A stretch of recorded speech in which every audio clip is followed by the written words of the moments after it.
Sige, sugod.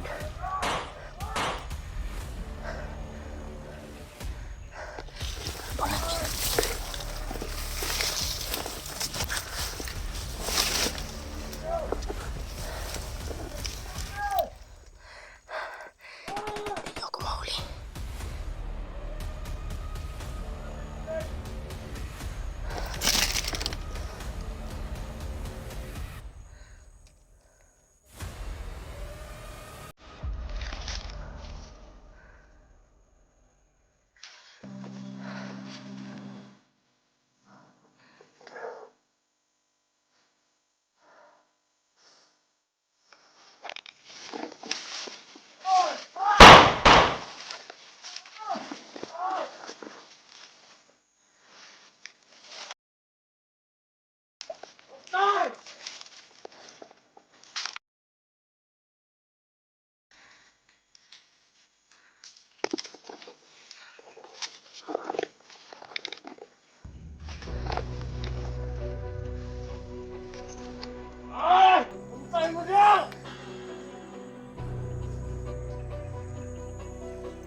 Wah!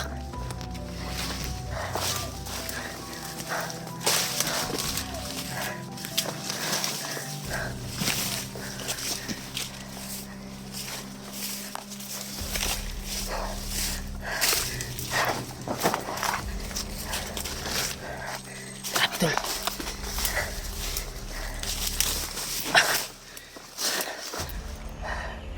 Marami sila dito.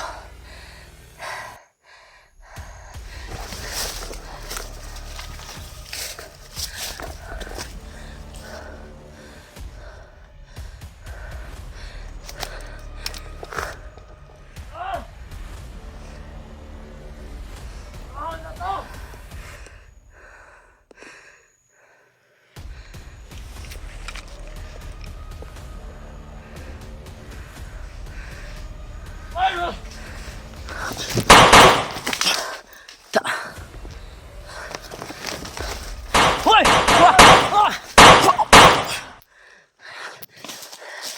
Sige, habol pa kayo. Mauubos kayo. Hindi nyo ako mahuli.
siya dito.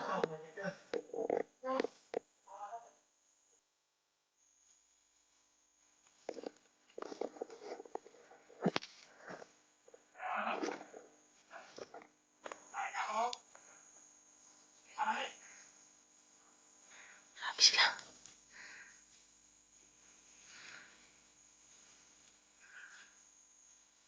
Ako na yan, ito ko. Buto na to. Ako na rin.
Sila dito tol.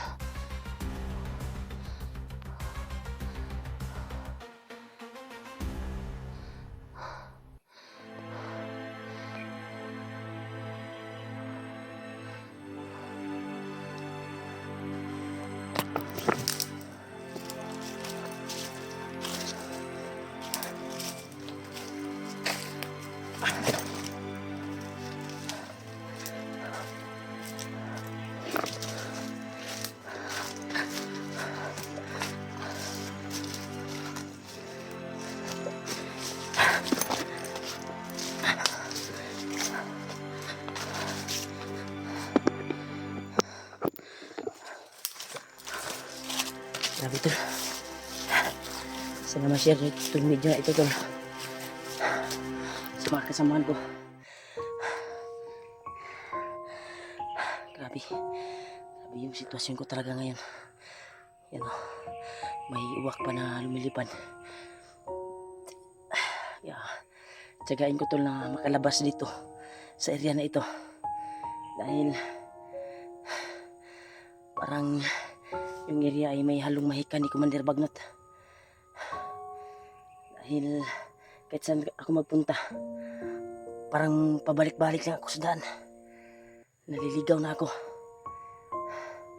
Parang ganito pa rin yung mukha sa mga dinaanan ko. At daming nakasalalay na mga kalaban. Grabe talaga. Buti na lang umatras yung ibang mga bandido. Actual kong nahagip. Tingin siguro nila na wala nang daanan doon kasi sapa na doon sa unahan tol. Kapag tabok mo sa sapa, ganito pa rin yung mukha ng mga kahoy. At marami pa rin saging na abandon. Sobrang kuan ko na tol. Sobrang kuan na yung katawan ko. Halos bibigay na sa katatakbo dito sa bundok. Maraming kalaban talaga na naka-agapay. Yan o. May nakita akong papayaw. Pero na. Kinain na ng langgam. Sayang. Ubus na yung pagkain ko. Paano ako lalabas dito sa area na ito? Parang may nakahalong mahika at pabalik-balik lang ako sa pinagdaanan ko. Nakalabang na ako sa sapa tol. Sapa doon ako galing. Pero ganito pa rin yung mukha sa dinaanan ko. May halong sagingan pa rin yung mga kahoy. Ang laki ng area na ito. Hindi ko alam kung saan banda yung mga kasamahan ko dito na naligaw dito na area. Sana ay ma-share itong video na ito tol sa ibang kasamahan ko, dahil may nag-share sa akin video ni Kuya Buds. Parang yung area nila ay ganito din yung mukha, pero walang halong saging na nakahalo. Pero ganito tol yung mga kahoy na ganito.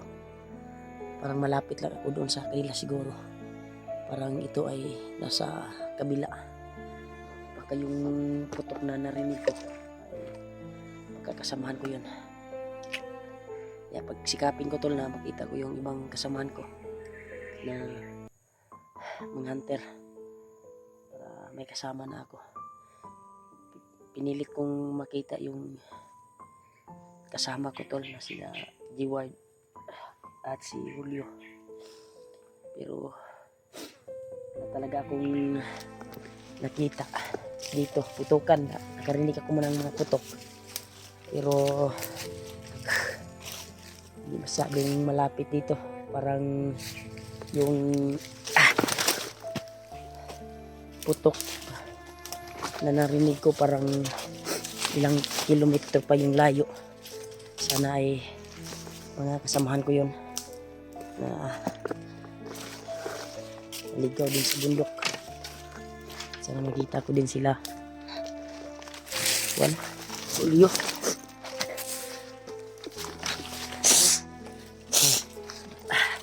Grabe yung subaw na binatnan ko tol sa area na ito.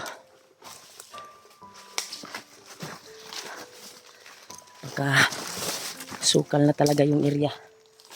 Napaka creepy. Wala ko tol na parang nahilo ako sa kakatakbo at sobrang init ng panahon.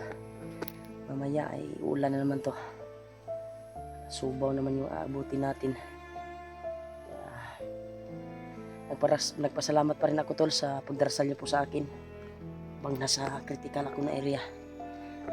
Pasalamat talaga ako na may taong nagmamahal sa akin kahit hindi ko kaano-ano. May taong nag-alala sa akin. Maraming salamat talaga sa inyo tol sa kalsawan. Suporta po sa akin, at kahit mahina man yung views natin, patuloy pa rin tayo sa pakipagbakbakan at para mahanap yung mga kasamahan ko dito sa area na ito. Dahil grabe yung sitwasyon ko dito tol. Kahirap kapag mag-iisa ka, hindi ka makatulog na maayos. Pag gabi ay kailangan bantay ka talaga sa bawat kuan mo. Kailangan mo i-secure yung area kung kuan ba, kung safety ba. Kaya sana ay makita ko sila. Pero may narinig na akong putukan, pero ilang kilometro pa yung layo ng putok kasi hindi masyadong marinig sa camera tol. Iwan ko ba kung napasok ba yung sa camera yung narinig ko na putok. Pagsisikapin ko na makita ko rin yung asawa ni Dave. At sana si Dave ay makita ko at magkasama kami. Lalo na sila Kuya Bad, sila Alpha, sila AG. Pero yung sinend sa akin na kuan PG at kuan bihag pala si PG ngayon. Hawak ngayon ni Kyong. Hypnotize pala si Kyong ngayon. Masulukuyan ay hawak siya ni Commander Kuan Bayawak ba yun? Parang Commander Bayawak na nakita ko. Kasi nakita ko sinare sa akin ang video. Maraming salamat talaga sa pag-share ng mga video na samahan ko para makita ko yung kuan nila, ang gulo. Buti nila nakapag-signal ako kagabi at nakapag-upload ako. Kaya sorry tol na tagalan ako sa pag-upload dahil hindi masyadong malakas yung signal sa pinagtulugan ko kagabi. Pero pagsikapin ko tol na mahanap ko yung mga kasamahan ko. yung bayaw ko, si Jiwan at Julio. Nagpasalamat pa rin ako sa taong palaging tumutulong sa akin at nagpakilala na isa siyang gabay ni Lolo. Iwan ko lang, dahil aktual ko siyang nakausap na hindi ko siya nakamirahan, ay siya pala ay isang tao tol na tumulong kay Lolo Ambo at binigyan ng kapangyarihan.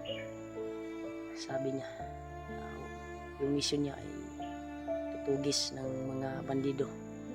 Pero try nating kausapin ulit tol kung makita man natin at makausap man natin ulit. Dahil ilang beses niya na akong tinulungan sa mga dinaanan ko, na siya yung tumugis at yung nakita ko mga pagbangkay ay siya yung pumatay. Pasalamat pa rin ako sa kanya kasi yung hangarin niya talaga daw ay tutugis ng bandido. Kaya try natin tanungin na nakabidyo tayo sa kanya. Ay, yung nagkausap kami nung natuhan ko siya, pumatay siya, hindi ako nakapag-video dahil lubat na yung cellphone, kaya charge ako ng kuan habang nalalakbay ako. Charge ko sa powerbank ko. Nakuhan ko talaga siya. Nakita, pinaslang niya yung bandido. Pinugutan niya ng ulo. Kaya natanong ko siya yung hangarin niya talaga. Siya pala ay kuantor, isang tao na tumulong kay Lolo Ambo at binigyan ng kapangyarihan. Isa din siya sa mga tao ni Bagnot at nagbagong buhay kasi nung nag-away daw si Commander Bagnot at si Kuantol, nung nabihag si Buds dati, ay encounter daw ni Lolo Ambo si Bagnot. Siya ang nag-iisang bandido na tumulong kay Lolo Ambo. Niligtas niya yung buhay, ginamot niya. Yun yung natanggap niya kay Lolo. Binigyan siya ng lakas na kapangyarihan. Yung mission niya sa buhay, hangarin niya tumugis ng mga bandido para ikuan yung mga kasamaan dito sa bundok. Ayun yung mission niya kay Lolo Ambo tol, ginagawa ni Lolo Ambo sa kanya dahil wala din siyang kuan daw. Pero try natin tanongin ulit tol kung makita natin siya ulit, mabidyohan natin. Patuloy tayo sa paglalakbay tol para hanap yung samahan ko.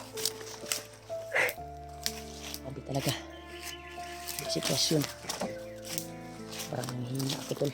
Katawan ko, binigay na yung katawan ko sa sobrang sige ko sa paglalakad para makita yung ibang kasamahan ko.